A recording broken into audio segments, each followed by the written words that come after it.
Hello everyone. तो चलिए आज का क्लास स्टार्ट करते हैं। और आज का क्लास आपका सिनोनिम्स का नेक्स्ट पार्ट नंबर 4 है। ये प्रीवियस ईयर के क्वेश्चन है सारे, सब में आपको सिनोनिम ही बताने हैं। और ये है किरण पब्लिकेशन के बुक से। इसके बारे में मैं लास्ट में बताऊंगा, लेक्चर के लास्ट में। और आज के क्लास से मतलब आज के क्लास से आने वाले सारे क्लासेस में लास्ट में मैं आप लोगों से कुछ क्वेश्चन पूछूंगा। उससे क्या होगा कि आपकी एक्टिविटी बढ़ेगी और आप कमेंट में मुझे लिख करके बताओगे उसका आंसर। इसलिए भी क्योंकि जो चीज़ आप लिख देते हो ना, तो उससे क्या होता है कि आपके दिमाग में देर तक कोई चीज़ टिकता है। तो कोशिश ये करना कि एटलीस्ट जो मैं पूछूं उसका आंसर ज़रूर देना, और रेलेवेंट चीज़ें पूछूंगा। ऐसा नहीं है कि कुछ भी पूछ दिया। जैसे मैं बीच बीच में क्या करता हूँ कि कोई एक वर्ड आता है, उस वर्ड से मिलता जुलता कोई अगर और भी वर्ड है जिसके डिफरेंट मीनिंग हो सकते हैं, और एग्ज़ाम में अक्सर ऐसा देखा गया है कि वो आपको कंफ्यूज करने के लिए क्या करते हैं कि एक जो सिमिलर साउंड करता हुआ वर्ड होता है ना, उससे रिलेटेड ऑप्शन में डाल दिया जाता है। तो उसी तरीके की चीज़ को मैं बीच बीच में बताता भी हूँ, और आपसे भी उसी तरीके के कुछ वर्ड्स को मैं पूछूंगा और आपको जवाब देने हैं कमेंट में। ठीक है, थोड़ी बहुत भी एक्टिविटी बढ़ाओ अपने तरफ से, वरना होगा क्या कि आप कंप्लीटली मेरे ऊपर डिपेंडेंट हो जाओगे और आपका दिमाग थोड़ा सा कम वर्क करेगा। और अगर बहुत ज़्यादा एक्टिव रखने आपको अपने दिमाग के, तो आपको भी कोशिश करनी चाहिए, खोजने की प्रवृत्ति आप में भी होनी चाहिए, वरना फुल्ली डिपेंडेंट होना ये बहुत बुरी बात होती है। अब ज़रा देख लो आज का जो फर्स्ट वर्ड है ये क्या है। ये आपका सक्सेसिव। सक्सेसिव का मतलब होता क्या है, तो इसका मतलब होता है लगातार या फिर क्रमबद्ध, है ना, क्रम से रहना, है ना, क्रमानुसार जिसको कहते हैं। तो लगातार इसका मीनिंग होता है, सक्सेसिव का मीनिंग होता है लगातार। अब बताओ कि इसमें से चारों ऑप्शन में से कौन से ऐसा वर्ड है जिसका मतलब होता है लगातार।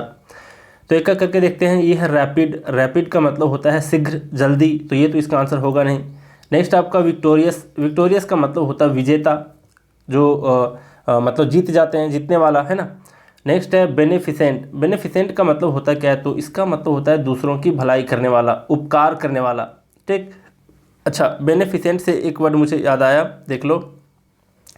एक वर्ड होता है बेनिफिशियरी, देख लो, बेनिफिशियरी। क्या मीनिंग होता है इसका। बेनिफिशियरी का मतलब जो होता है, इसका मतलब होता है लाभार्थी। अगर हिंदी में बोले, प्योर हिंदी में, तो इसका मीनिंग होता है लाभार्थी। ठीक है, क्या अर्थ हुआ इसका, मतलब लाभ प्राप्त करने वाले व्यक्तियों को कहते हैं बेनिफिशियरी। जैसे कि मान लिया जाए आपका कोई राशन कार्ड होगा, तो आप क्या करते हो, राशन को लेते हो डीलर के यहाँ से, तो आप कहलाते हो, आपका जो नाम लिखा जाता है वहाँ लिखा जाता है कि वो जो फलाने नाम का व्यक्ति है वो बेनिफिशियरी है। ठीक। तो इन दोनों में थोड़ा फ़र्क है। बेनिफिसेंट का मतलब जो दूसरों पर उपकार करे, और बेनिफिशियरी का मतलब लाभार्थी। यहाँ पर है कंजिक्यूटिव। कंजिक्यूटिव का मतलब होता है लगातार। इसका मतलब भी होता है लगातार, अभी क्रमानुसार। तो इसका आंसर ही क्या होगा आपका, 4th नंबर ऑप्शन। ठीक है, तो याद रखना। अब ज़रा देख लो यहाँ पर कंजिक्यूटिव। कंजिक्यूटिव से मिलता हुआ एक वर्ड होता है, ज़रा ध्यान से देखना। एक होता है कंसिक्वेंट। कंसिक्वेंट, तो इस कंसिक्वेंट का मतलब क्या होता है, कंजिक्यूटिव है, ये कंसिक्वेंट है। कंसिक्वेंट का मतलब होता है परिणाम स्वरूप, किसी के फल स्वरूप, किसी का रिजल्ट जो कहते हैं, तो ये इसका मीनिंग होता है। लेकिन ध्यान देना, यहाँ पर मैं कलर चेंज कर रहा हूँ। यहाँ पर ध्यान देने वाली बात क्या है, देख लो। यहाँ पर एक वर्ड है सिक्वेंट, तो इस सिक्वेंट का मतलब भी होता है लगातार। क्या होता है इसका मतलब, लगातार। ठीक है, और इस सिक्वेंट का दूसरा जो मीनिंग होता है वो भी होता है क्या, परिणाम स्वरूप, या फिर परिणाम बोल सकते हो। तो ज़रा ध्यान देने वाली बात क्या है, एक वर्ड था कंजिक्यूटिव जिसका मतलब होता है लगातार। इस कंसिक्वेंट, ये कंप्लीट वर्ड में इसका मतलब होता है परिणाम स्वरूप या फिर लगातार। अब इसी में से एक वर्ड छुपा हुआ है सिक्वेंट। सिक्वेंट का मतलब दो मीनिंग होता है, एक तो लगातार भी होता है और एक परिणाम भी होता है। तो दोनों को याद रखने की कोशिश करना। अब ज़रा देखते हैं ये जो सक्सेसिव वर्ड है इसके क्या क्या हो सकते हैं आपके सिनोनिम। तो एक वर्ड तो सिक्वेंट आपका हो गया, यहाँ पे देख लो, ये वाला सिक्वेंट जो अभी लिया था। सेकंड वर्ड आप अगर याद रखना चाहो तो इसको रख सकते हो याद, सक्सीडिंग, है ना, सक्सीडिंग। अब यहाँ ध्यान देना, यहाँ पर डबल सी है और डबल ई है, दोनों हैं, तो इन दोनों को भी याद रख सकते हो। अब ज़रा बात करते हैं नेक्स्ट वर्ड की, देख लो क्या है, इसको भी ट्राई करो। ये है आपका वर्ड रेवेज।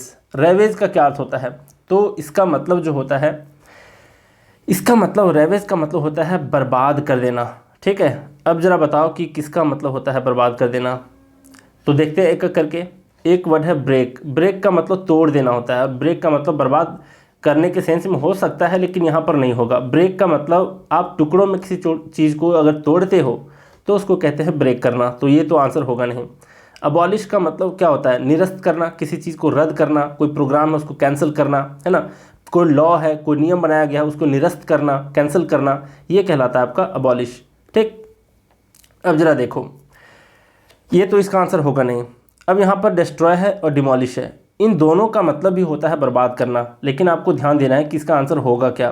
तो ज़रा देख लो, यहाँ पर है एक आपका डिमोलिश। तो डिमोलिश का मतलब होता है किसी चीज़ को गिरा देना के सेंस में बर्बाद करना। मतलब मान लीजिए कोई ब्रिज है उसको आप ढहा देते हो, कोई बिल्डिंग है उसको गिरा देते हो, तो वो क्या कहलाता है? वो कहलाता है आपका कि उसको डिमोलिश कर दिया गया। कोई बिल्डिंग हो, कोई ब्रिज हो, कोई स्ट्रक्चर हो, तो उसको अगर आप गिरा देते हो, ढहा देते हो, तो उसको कहते हैं डिमोलिश करना। ठीक, लेकिन यहाँ पर डिस्ट्रॉय है जिसका मतलब होता है बर्बाद करना। इसका मतलब भी बर्बाद करना और इसका मतलब भी बर्बाद करना। अब ये बर्बाद करना और ये रेवेज करना लगभग सिमिलर मीनिंग देता है। जैसे मान लिया जाए आग लग गई हो कहाँ पे? जंगल में, तो जंगल का बर्बाद हो जाना आग के वजह से। फिर दुश्मनों ने बॉर्डर एरिया को बर्बाद कर दिया, डिस्ट्रॉय कर दिया, फिर रेवेज कर दिया, है ना, लूट पाट करके, और फिर किसी तरीके से बर्बाद कर दिया। किसी के रेपुटेशन को भी आप डिस्ट्रॉय कर सकते हो, लेकिन आप किसी के रेपुटेशन को डिमोलिश नहीं कर सकते। समझ रहे हो? किसी के आप जो मान सम्मान है उसका आप रेवेज कर सकते हो, डिस्ट्रॉय कर सकते हो, लेकिन डिमोलिश नहीं कर सकते। तो डिमोलिश का सेंस आता है किसके सेंस में? किसी बिल्डिंग को ढहा देने के सेंस में। लेकिन रेवेज और डिस्ट्रॉय बहुत सारी चीज़ों के सेंस में आता है। बिल्डिंग को ढहाने के भी सेंस में, किसी को नुकसान पहुंचा रहे हो आप, मतलब डायरेक्टली इनडायरेक्टली, तो भी आप डिस्ट्रॉय का यूज़ कर सकते हो, रेवेज का यूज़ कर सकते हो। ठीक है, तो अगर देखा जाए तो आपके बुक में इसका आंसर गलत दे रखा है, इसका डिमोलिश दिया है, जबकि रेवेज का डिस्ट्रॉय और डिमोलिश दोनों होते हैं सिनोनिम, क्योंकि किसी ना किसी सेंस में तो सिनोनिम होते ही हैं। लेकिन यहाँ मोस्ट अप्रोप्रिएट जो है वो डिस्ट्रॉय होना चाहिए, ना कि डिमोलिश। और क्यों होना चाहिए ये मैं बता दिया। डिमोलिश का अर्थ सिर्फ होता है ढहा देने के सेंस में, और डिस्ट्रॉय और रेवेज का मतलब होता है बर्बाद कर देने के सेंस में। जैसे मैंने आपको एग्जांपल दिया, दुश्मनों के द्वारा बर्बाद कर दिया जाना किसी एरिया को, है ना। तो उस तरीके से आग के वजह से जंगल की बर्बादी होना, तो ये भी कह सकते हो आप लोग रेवेज, डिस्ट्रॉय। तो इसका जो मोस्ट अप्रोप्रिएट ऑप्शन है ये है आपका फर्स्ट नंबर डिस्ट्रॉय। तो डिस्ट्रॉय ही इसका आंसर होगा। इस तरीके से आपको एलिमिनेट करना होगा कहाँ पे? एग्जाम में। ठीक, अब जरा देख लेते हैं कि रेवेज के बारे में कि और क्या हो सकता है इसका सिनोनिम। तो पहला सिनोनिम इसका याद रख सकते हो, डेवेस्टेट एक वर्ड होता है, डेवेस्टेट। तो इसको याद रख लो, डेवेस्टेट को। एक और रूइन तो जानते हो आप लोग, है ना, रूइन का मतलब भी होता है बर्बाद करना। एक वर्ड होता है स्कर्ज, देख लो, ये वर्ड है स्कर्ज, SCOURGE। स्कर्ज का मतलब भी होता है क्या? बर्बाद कर देना। तो इन तीनों को याद रख सकते हो साथ में। डिस्ट्रॉय भी इसका ऑप्शन होगा, डिमोलिश भी होता है, लेकिन यहाँ पर क्यों नहीं होगा ये आप समझ गए। तो मोस्ट अप्रोप्रिएट है डिस्ट्रॉय। अगर डिस्ट्रॉय की जगह पर कोई और वर्ड रहता तो यहाँ पर ऑप्शन आपका डिमोलिश सही था। ठीक है, अब जरा देखो नेक्स्ट है आपका, आप लोग बुक में भी सुधार लेना अगर किरण पब्लिकेशन की बुक हो तो। यहाँ पर क्या है वर्ड देख लो, यहाँ पर सुपरस्टिशस। सुपरस्टिशस का क्या मतलब होता है? तो इसका मतलब होता है अंधविश्वासी, परंपरागत और फिर रूढ़िवादी, तीनों बोल सकते हैं इसका मीनिंग। तो आप लोग अगर देखोगे इसके ऑप्शन में कौन कौन सा हो सकता है, तो एलिमिनेट करने की कोशिश करो। यहाँ पर सैक्रेड का मतलब भी होता है पवित्र, और पायस का मतलब भी होता है पवित्र। तो दोनों ऑप्शन तो करेक्ट नहीं हो सकते, इसलिए दोनों को यहाँ पर एलिमिनेट कर देंगे। सुपरस्टिशस का मतलब होता है अंधविश्वासी, और फिर परंपरागत होना, फिर रूढ़िवादी होना। ठीक, अब यहाँ पर दो ऑप्शन में फंस जाते हैं हम लोग, इररेशनल और ट्रेडिशनल। और दोनों का मीनिंग अगर देखें तो रूढ़िवादी आ सकता है, अंधविश्वासी आ सकता है। मोस्ट अप्रोप्रिएट कौन है इसमें ये देखेंगे। तो अगर आप डिक्शनरी में सर्च करोगे तो सुपरस्टिशस का दोनों ही आपको मिल जाएंगे क्या, इसके सिनोनिम। लेकिन कौन सा है मोस्ट अप्रोप्रिएट ये आपको समझनी चाहिए, और इसी के लिए ये सीरीज़ आपके लिए इंपॉर्टेंट है, ताकि आप ये समझ पाओ कि आखिर किस तरीके से हम लोग को क्या करना है, ऑप्शन को एलिमिनेट करना है। अब यहाँ पर देख लेते हैं, आपके बुक में जो आंसर दिया है वो दिया है इररेशनल, जो कि सरासर गलत है। कैसे ये मैं बताता हूँ। इररेशनल का मतलब जो होता है वो रैशनल नहीं होना, मतलब तर्क तार्किक नहीं होना, है ना। तो इर्रेशनल का मतलब है तार्किक नहीं होना, तर्कहीन जिसको बोल सकते हो आप, तर्कहीन, ठीक। और अतार्किक बोल सकते हो, मतलब जिसमें कोई तर्क ना हो। और अंधविश्वासी चीज़ों में क्या होता है, तर्क चीज़ का तो होता नहीं है, तो उस सेंस में आप इर्रेशनल बोल सकते हो। लेकिन यहाँ ट्रेडिशनल इसलिए है क्योंकि ट्रेडिशनल का मतलब भी होता है आपका क्या, रूढ़िवादी या परंपरागत, और सुपरस्टिशस का मतलब भी होता है अंधविश्वासी, रूढ़िवादी। अब ये दोनों किस लिए सही हैं ये ज़रा सोचो।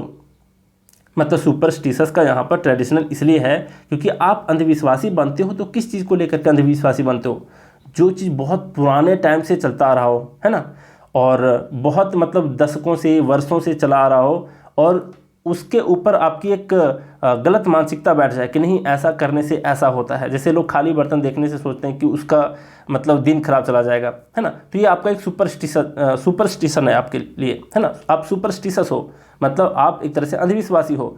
तो ये ट्रेडिशनल के अंदर आएगा, जिसको कहते हैं रूढ़िवादी, मतलब जो वर्षों से चला आ रहा है ना जो चीज़, तो उसको कहेंगे क्या, ट्रेडिशनल कहेंगे, फिर सुपरस्टिशस कहेंगे।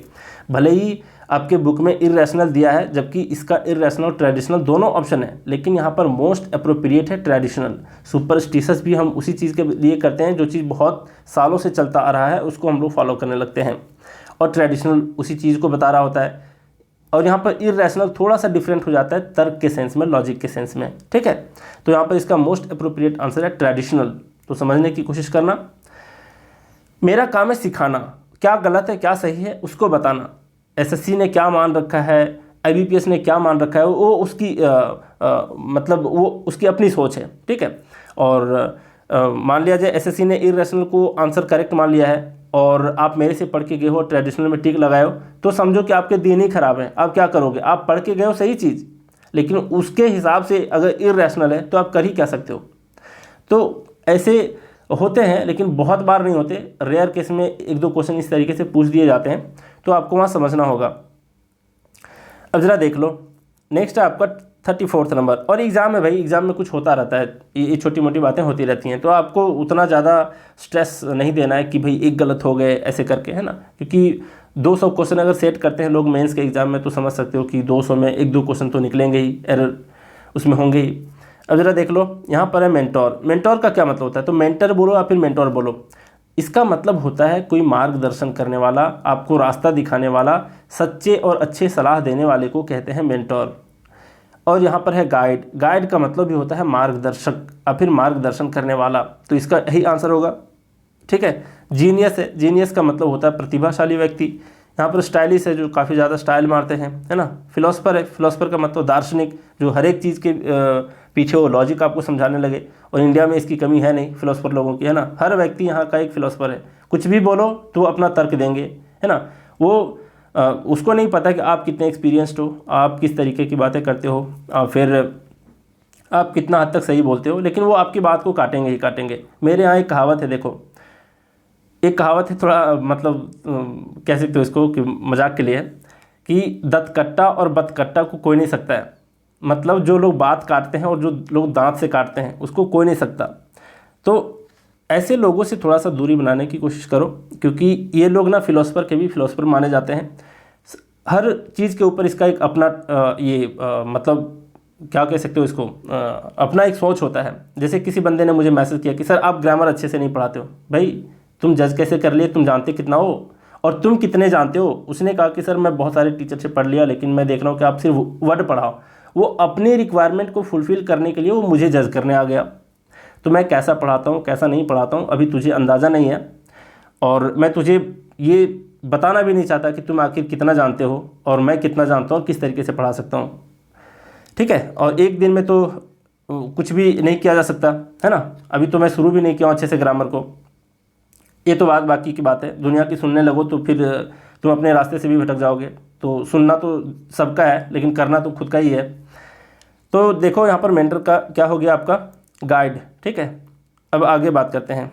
अच्छा, मेंटर का आप सिनोनिम क्या कह सकते हो, ज़रा बताओ। तो इसके लिए सिनोनिम आप याद रख सकते हो, एक कोच होता है ना, कोच, कोच हो गया।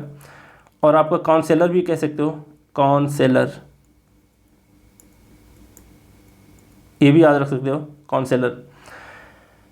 अब ज़रा आगे बात करते हैं 35वां नंबर। यहाँ पर है गार्निश। गार्निश का मतलब होता क्या है? तो इसका मतलब है किसी चीज़ का शोभा बढ़ाना, सजाना किसी चीज़ को, है ना, सजावट करना, है ना, सजना है मुझे सजने के लिए, तो वो वाला सजाना।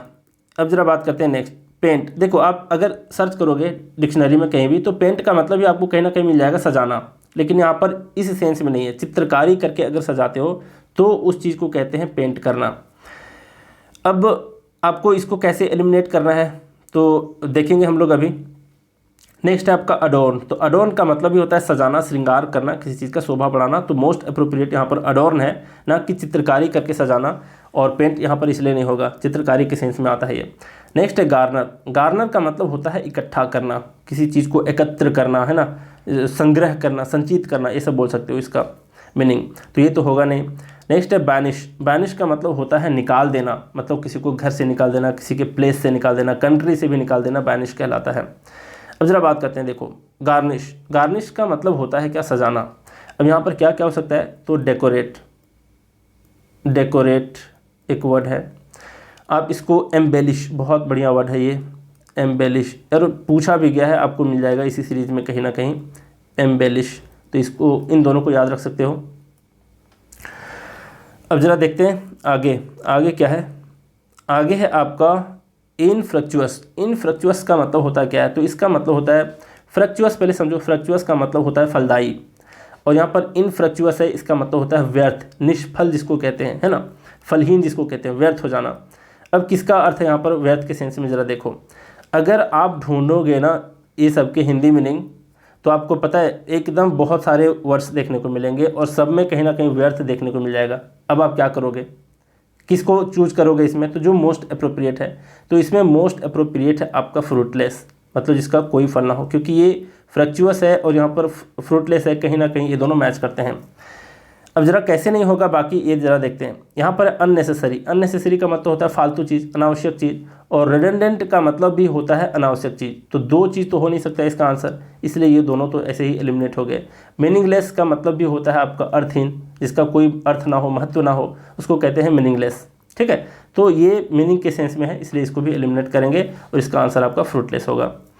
अब इनफ्रक्चुअस है, तो इसके सिनोनिम याद रख सकते हो, और बहुत बारी पूछा गया है किसमें? एसएससी में। वो है आपका अबॉर्टिव।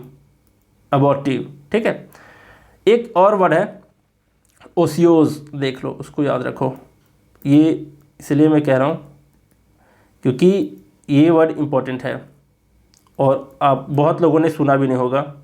ओसियोज, OSTIOSE, ओसियोज।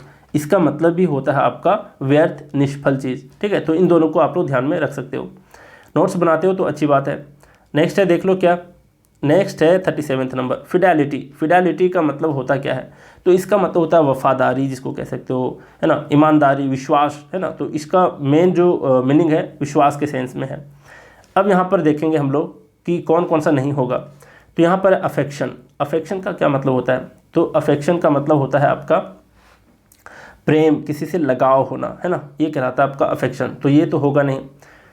नेक्स्ट आपका एक्यूरेसी। एक्यूरेसी का मतलब होता है शुद्धता, आप कितना शुद्ध पूर्वक से लिखते हो, एग्जाम देते हो, तो वो सब कहलाता है एक्यूरेसी। नेक्स्ट आपका एलेजियंस और लॉयल्टी, और दोनों का मतलब कहीं ना कहीं होता है वफादारी और शुद्धता के सेंस में। शुद्धता नहीं, लॉयल्टी। लॉयल्टी मतलब विश्वास के सेंस में, और फिर आप कह सकते हो वफादारी के सेंस में। लेकिन देख लो, ये जो एलेजियंस है ये कहलाता है किसी के स्वामी भक्ति के, मान लिया जाए आप किसी के बहुत ज़्यादा आज्ञा पालन करते हो, है ना, और थोड़ा सा चाटुकारिता के सेंस में आता है, मतलब अपने काम निकलवाने के लिए जो राजभक्ति, स्वामी भक्ति जो लोग करते हैं, उसको, उसके सेंस में हम एलेजियंस कर सकते हैं। लेकिन लॉयल्टी जो है और फिडेलिटी है वो विश्वास के सेंस में ज़्यादा अप्रोप्रिएट है, इसलिए इसका आंसर होगा लॉयल्टी, ना कि एलेजियंस। जबकि फिडेलिटी का लॉयल्टी भी, ये एलेजियंस भी आपका क्या है, सिनोनिम है, लेकिन मोस्ट अप्रोप्रिएट आपका लॉयल्टी है। ठीक, तो दोनों को ध्यान रखना। एलेजियंस का क्या मतलब बताया? स्वामी भक्ति कह सकते हो, राजभक्ति कह सकते हो, आज्ञा का पालन के सेंस में जो वफादारी होता है उसको कह सकते हो। अब ज़रा बात करते हैं फिडेलिटी का। आप लोग सिनोनिम के बजाय एंटोनिम याद रखो, क्योंकि वो दोनों वर्ड आपको बहुत बार देखने को मिलेंगे। इससे क्या कह सकते हो आप? इनफिडेलिटी, इन लगा दो बस, इनफिडेलिटी। ठीक है, अब ज़रा ध्यान देना, एक चीज़ और ध्यान देना, यहाँ पर फिडेलिटी है और यहाँ पर लॉयलिटी भी है। पढ़ने में लिटी आ रहा है ना लास्ट में। अब आप लोग क्या करोगे, एग्ज़ाम में आपका एरर दे देता है स्पेलिंग से। लॉयल्टी में क्या करता है कि LITY लास्ट में कर देता है, क्योंकि फिडेलिटी में भी है ना आई, तो ये नहीं होता। L के बाद सीधा TY होता है, ध्यान रखना, I नहीं होता L के बाद, ठीक, इसको मत भूलना, ये चीज़ पूछ लिया जाता है। तो इनफिडेलिटी आप याद रख सकते हो, इसका एंटोनिम है, ये सिनोनिम नहीं है, ठीक है, ये एंटोनिम है। और इस तरीके से आप डिसलॉयल्टी भी याद रख सकते हो, डिसलॉयल्टी, लॉयल्टी, ठीक है, L के बाद I नहीं है, तो इन दोनों को एंटोनिम के रूप में याद रख सकते हो। अब ज़रा देखो, यहाँ पर अफेक्शन वर्ड है ना, एक यहाँ पर अफेक्शन वर्ड है, इधर मैं लिखता हूँ अफेक्शन वर्ड है, तो इसके लिए आप एक मिलता जुलता वर्ड है जिसको आप लोग ध्यान में रख सकते हो, वो वर्ड होता है अफेक्टेशन। अफेक्टेशन सिमिलर साउंड करता हुआ है ना, अफेक्टेशन। अफेक्टेशन का क्या मतलब होता है, तो इसका मतलब होता है दिखावा करना, ढोंग करना, अफेक्टेशन कहलाता है। और ये अफेक्शन का मतलब प्रेम और लगाव होता है। तो ये दोनों अलग अलग वर्ड हैं, ध्यान में रखना, कंफ्यूजिंग वर्ड है ये। आप एक लाइन पॉइंट बना करके वहाँ लिख सकते हो कि इससे मिलता जुलता वर्ड अफेक्टेशन है, जिसका मतलब कुछ अलग होता है, ठीक है। अब ज़रा बात करते हैं नेक्स्ट वर्ड। नेक्स्ट वर्ड है आपका ग्रफ। ग्रफ का क्या मतलब होता है, तो ग्रफ का मतलब होता है रूखा, है ना, कठोर भी होता है। मतलब कोई अगर आपको कठोर वाणी बोलते तो भी ग्रफ कहलाएगा, है ना। तो रूखा बोल सकते हो, ग्रफ बोल सकते हो, और फिर कर्कशवाणी के सेंस में बोल सकते हो। अब ज़रा देखो, कठोर भी एक मैंने बताया कि इसका मतलब कठोर भी होता है, लेकिन ज़रा देखो हार्ड का मतलब भी कठोर होता है, टफ का मतलब भी कठोर होता है। अब इंजीनियरिंग वाले बच्चे के लिए ये दोनों डिफरेंट वर्ड हैं, सेम वर्ड नहीं है, लेकिन यहाँ पर सेम ही वर्ड है लगभग, क्योंकि टेक्निकल में थोड़ा सा डिफरेंस हो जाता है ना। तो अगर कोई मैकेनिकल इंजीनियर होगा और फिर टेस्टिंग वगैरह जो किए होंगे मेटल वगैरह की, तो पता चला होगा, सिविल इंजीनियर भी, तो ये दोनों अलग वर्ड हैं टेक्निकली। लेकिन यहाँ पर हम लोग टेक्निकल को नहीं देख रहे, यहाँ पर हम लोग देख रहे हैं सीखने के व्यू से, एक सिंपल जो इन जनरल हम लोग यूज़ करते हैं वर्ड को, उसके। तो हार्ड और टफ़ का मतलब भी कठोर होता है, और इस तरीके से आप हार्ड और टफ़ को एलिमिनेट कर सकते हैं, क्योंकि कोई ना एक ही ऑप्शन होगा ना कोई। स्टडी, स्टडी का मतलब भी कठोर होता है, तो क्या करोगे, स्टडी का मतलब कठोर होता है, मतलब दृढ़ होने के सेंस में, मजबूत होने के सेंस में, तो ये भी इसका आंसर नहीं होगा। टफ़ का मतलब भी होता है कठोर, आप फिर बोल सकते हो मजबूत, ये भी हार्ड भी होता है, कठोर और मजबूत। तो इस तरीके से आप इन तीनों को एलिमिनेट कर सकते हो। अब बच जाता है रूखा के सेंस में रफ़। रफ़ का मतलब भी होता है रूखा, और ग्रफ का मतलब अभी मैंने बताया कर्कशवाणी, है ना, मतलब किसी को कठोर भाषा बोल देना। रफ़ जिसे कहते हो ना, बहुत रफ़ लैंग्वेज यूज़ करता है यार वो, है ना। तो इस तरीके से वाणी के सेंस में, लैंग्वेज के सेंस में अगर आप यूज़ करते हो तो ग्रफ और रफ़ को यूज़ कर सकते हो एक दूसरे के सिनोनिमस। और कोई अगर फ्लोर है बहुत ज़्यादा रफ़ है तो भी वहाँ पर ग्रफ यूज़ कर सकते हो।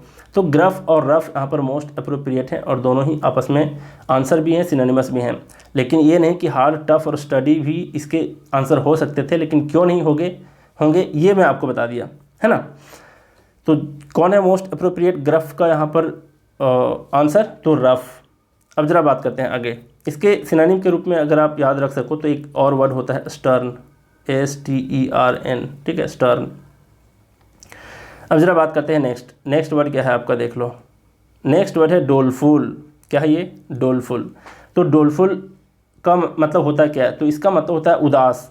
लेकिन आप देखोगे कि यहाँ पर और कौन कौन से वर्ड हैं, रिग्रेटफुल, इसका मतलब भी होता है उदास। चीयरलेस, इसका मतलब भी होता है उदास। मॉर्नफुल, इसका मतलब भी होता है उदास। तो आंसर कौन होगा, इसका होगा पहला नंबर। तो रिग्रेटफुल और चीयरलेस क्यों नहीं होगा, रिग्रेट का मतलब पछतावे के सेंस में, पछतावे के सेंस में अगर आप उदास होते हो तो। चीयरलेस जो होता है इसका मतलब भी होता है उदास, मतलब आप कोई वजह है ऐसा जिसके वजह से आप चीयर नहीं कर पा रहे, मतलब उदास हो, खुश नहीं हो, है ना। लेकिन डोलफुल और मॉर्नफुल ये दोनों वर्ड इसलिए यहाँ पर मोस्ट अप्रोप्रिएट हैं क्योंकि ये दोनों वर्ड को हम लोग तब यूज़ करते हैं जब कोई व्यक्ति शोक में होता है। और शोक में कब होता है, जब कोई बहुत बड़ी दुर्घटना घट जाए या फिर किसी के यहाँ कोई ऐसी हादसा हो जाए, मतलब किसी की मौत हो जाए, तब हम लोग जब शोकाकुल होते हैं, शोक में डूबे होते हैं, तो कहते हैं डोलफुल होना या फिर मॉर्नफुल होना। तो इसलिए ये आंसर है। बाकी रिग्रेटफुल और चीयरलेस अगर डिक्शनरी में ढूंढोगे तो बहुत सारे मीनिंग मिलेंगे आपको, लेकिन आपको रिग्रेटफुल और चीयरलेस के ऊपर ध्यान नहीं देना है यहाँ पे, जबकि इसका सिनोनिम ये भी हो सकता है। लेकिन यहाँ पर कौन मोस्ट अप्रोप्रिएट है वो मैं बता दिया। अब एक वर्ड आता है यहाँ पर सॉबर। सॉबर का मतलब होता है समझदार व्यक्ति, काफ़ी सीधा साधा व्यक्ति, मासूम व्यक्ति को कहते हैं सॉबर, ठीक है। अब यहाँ पर एक वर्ड से कंफ्यूज मत करना, यहाँ पर एक वर्ड होता है सॉबिंग। ठीक। तो इस सॉबिंग से कंफ्यूज मत करना। यहाँ पर एक वर्ड होता है सॉब। सॉब का मतलब होता है सिसकना। जैसे बच्चे रोते हैं ना, कैसे सिसकते हैं, तो उसको कहते हैं सॉबिंग करना, सॉब करना, है ना, सिसकना। अब जरा इसके सिनोनिम के बारे में बात कर रहे हैं, डोलफुल का क्या मीनिंग हो सकता है। तो एक बहुत ही इंपॉर्टेंट वर्ड है मेलानकॉली। देख लो, MELANCHOLY, मेलानकॉली, इसको भी याद रख सकते हो। ओफुल भी एक वर्ड होता है, ओफुल, जब आप शोक में होते हो, है ना। एक आपको ध्यान में होना चाहिए, मैंने कभी बताया होगा, एक आपका इसका सिनोनिम होता है कास्ट डाउन। कास्ट डाउन का भी मतलब होता है बहुत ज़्यादा शोक में होना, ठीक है। तो ये इसका फ्रेजल भाव है। और अगर इससे एक वर्ड भी बनता है, मतलब उल्टा कर दो तो हो जाता है डाउन कास्ट। डाउन कास्ट, इसका मतलब भी होता है शोक में होना, ठीक। तो कास्ट डाउन अगर दोनों को अलग अलग लिखते हो तो ये बन जाता है फ्रेजल वर्ब, और डाउन कास्ट दोनों को मिला करके उल्टा लिखते हो तो ये एक वर्ड बन जाता है जिसका मतलब होता है क्या, जिसका मतलब होता है आपका शोक में होना, फिर बहुत ज़्यादा उदास होना। तो ये सारे याद रख सकते हो। नेक्स्ट है, देखो क्या, नेक्स्ट है आपका फेटल। फेटल का क्या मीनिंग होता है। फेटल का मीनिंग होता है टेरिबल या फिर डेडली। क्या होता है, सबसे पहली बात कि फेटल का मतलब होता है प्राण घातक, जिसको कह सकते हो, मतलब जानलेवा, है ना, जानलेवा जिसको बोल सकते हो। यहाँ पर है टेरिबल। टेरिबल का मतलब होता है काफ़ी ज़्यादा डरावना, तो ये तो डरावना होगा नहीं। पॉइजनस, यहाँ पर पॉइजनस है जिसका मतलब होता है जहरीला, ये तो होगा नहीं। फिर है रॉन्ग। रॉन्ग है, रॉन्ग का मतलब गलत होता है, ये भी नहीं होगा। तो इसका आंसर होगा डेडली, जो कि जिसका मीनिंग होता है जानलेवा, ठीक है। फेटल का आप याद रख सकते हो क्या, इसका याद रख सकते हो बेलफुल। बेलफुल का मतलब भी होता है डरावना और फिर जानलेवा दोनों होता है। नेक्स्ट है लीथल। लीथल भी आप लोग याद रख सकते हो, ये भी क्या है, इसका सिनोनिम है। तो इतने सारे वर्ड्स थे। अब मैं एक एक करके चेक करता हूँ सारे वर्ड्स को, और मैं आपको टास्क देता हूँ जो आपको क्या करने हैं, आपको कमेंट में बताने हैं। अगर उसके ऊपर वर्कआउट किए ना आप लोग, तो मुझे लगता है कि आपकी लर्निंग की स्पीड बढ़ जाएगी, खास करके सिनोनिम एंटोनिम। तो देख लो कौन कौन से हो सकते हैं। यहाँ पर एक वर्ड मुझे दिख रहा है रैपिड। रैपिड का मतलब शीघ्र और जल्दी होता है। इससे मिलता जुलता वर्ड आपको बताना है, जिसका मीनिंग बताना है आपको। एक वर्ड होता है वैपिड, ठीक है। इसके एक दो सिनोनिम भी बता दो वैपिड का, और इसका मीनिंग भी बता दो, क्योंकि ये रैपिड है और ये वैपिड है, कन्फ्यूजन क्रिएट कर सकता है। इसी तरीके से कौन हो सकता है, ज़रा देख लो। यहाँ पर है एक वर्ड आपको दिख रहा है रैवेज, है ना, ये रैवेज है। तो रैवेज का मीनिंग अभी मैं बता दिया, अब आपको बताना है सैवेज का। एक जैसा सुनने में लग रहा है ना, और ये फेवरेट है। ये तरीके एसएससी आईबीपीएस के फेवरेट होते हैं, कि वो कुछ भी इस तरीके से कन्फ्यूजिंग वाले जो वर्ड्स होते हैं सिमिलर साउंड करते हुए वो ऑप्शन में डाल देते हैं। तो आपको एलिमिनेट अगर करना है तो ये सारे कन्फ्यूजिंग वर्ड्स पे आपको ध्यान देना होगा। रैवेज का मीनिंग बता दिया, अब आपको बताना है सैवेज का मीनिंग क्या होता है। तो ये दूसरा मीनिंग आपको बताना है, कमेंट में 1 2 3 करके बताना है, ठीक है। अब ज़रा देख लो नेक्स्ट कौन सा वर्ड आता है, पायस, सुपरस्टिशस, ये सब छोड़ो। और कोई वर्ड दिख रहा है, 2 वर्ड मैंने बताया अभी, और एक तीसरा देख लो। यहाँ पर एक वर्ड है अडोर्न। अडोर्न का मीनिंग मैं बता दिया, सजाना, किसी को श्रृंगार करना, लेकिन आपको बताना है अडोर। एक वर्ड है यहाँ पर अडोर, ठीक है। तो ये तीसरा वर्ड है आपके लिए टास्क में, अडोर का मीनिंग बता देना। नेक्स्ट है आपका, नेक्स्ट कोई यहाँ पर दिख रहा है, फिडेलिटी। देख लो, फिडेलिटी के ऊपर आपको एक चौथा टास्क है, ये भी बता देना वाईफाई का क्या मीनिंग होता है और इसका फुल फॉर्म क्या होता है, ठीक। और इसी तरीके से हाई फाई का भी बताना है, और इसका यूज भी बता दो तो बहुत अच्छी बात होगी। हाई फाई और वाईफाई, इसमें FI से होता है फिडेलिटी, लेकिन मैं चाहता हूँ कि आप वाईफाई का फुल फॉर्म जानो और हाई फाई का फुल फॉर्म जानो, इसके यूजेस जानो, ठीक। तो आपको 4 आंसर मुझे कमेंट में बताने हैं, मैं चेक करूँगा और उसके आंसर को पिन कर दूँगा। अब ज़रा बात करते हैं जो लोग नए लोग हैं उसके लिए क्या है भाई जो मुझे बताने थे। तो देख लो यहाँ पर, ये जो अगर आप लोग यूज़ करते हो ना टेलीग्राम, तो टेलीग्राम यूज़ करते हो, वहाँ पर सर्च करना त्रिगीतम। आपको 2 ग्रुप देखने को मिलेंगे, त्रिगीतम इंग्लिश यूट्यूब चैनल और त्रिगीतम फोरम क्लब। दोनों ग्रुप ज्वाइन हो सकते हो, डेली बेसिस पर यहाँ पर दिए जाते हैं आपको क्विजेस, और इस क्विजेस की प्रैक्टिस आप कर सकते हो। अब ज़रा बात करते हैं कि यहाँ पर एक नंबर दिया हुआ है मेरा, ये व्हाट्सअप का नंबर है। इस पर आप तभी कॉल करोगे जब आपको प्रैक्टिस बैच ज्वाइन करने। अब फालतू के मतलब दिमाग ख़राब करने के लिए मत फ़ोन किया करना कि सर ये करवा दो, वो करवा दो, सर ये नहीं करवा रहे। भाई सबके डिमांड पूरी करूँगा तो समझ रहे हो कितने सारे स्टूडेंट हैं, अलग अलग डिमांड पूरी करूँ, और जो मुझे करवाने हैं वो तो करवाता ही हूँ, मैं छोड़ता नहीं किसी चीज़ को।